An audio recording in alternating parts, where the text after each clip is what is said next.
Continuing on, what we're going to do is make a total of 3 text blocks and apply 3 different warp effects, including the one we just did in the previous video. So and then we're going to convert that type to outlines. If you know how to do that and you're okay with working with Illustrator, you can skip ahead. However, stick around and we can do this together as a group as well. So let me turn this off first. Alright, so teacher is asking for 3 different text blocks and 3 different effects. So let's draw another text box.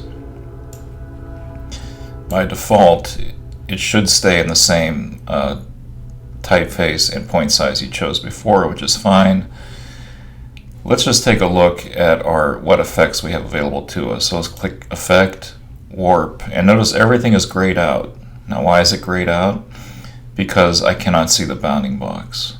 But what I wanted to accomplish here is what do I have available to me? And you can experiment with any of these. Let's play with wave. Okay, so coming over, I'm going to type in wave effect.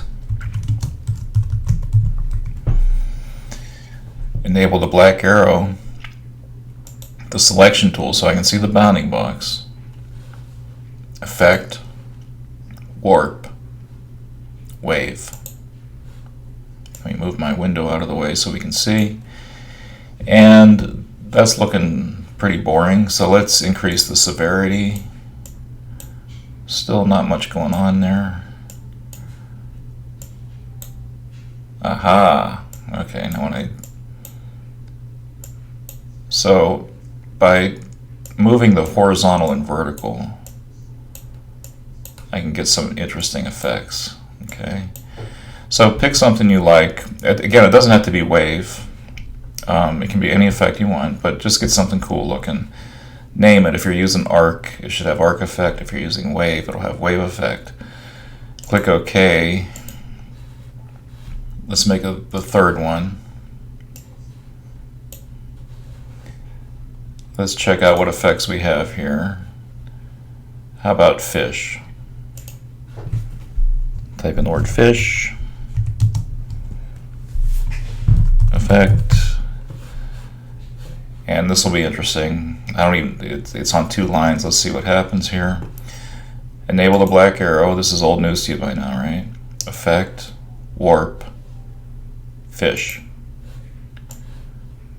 and you can play around with the horizontal and vertical to get whatever changes you would like. Make sure preview is enabled in all these. As you work with them, click OK. Now here's a critical step. So any effect, just 3 of them, get them nice and neat up on the top of the page. Here's what you do. Select all of your text blocks. I can see the bounding box on all of them. They're all selected. Click Type, Create Outlines. Type, Create Outlines with everything selected. Now these are no longer, I can no longer go in there and change the spelling or edit these as a block of type. Now why the heck did I do this?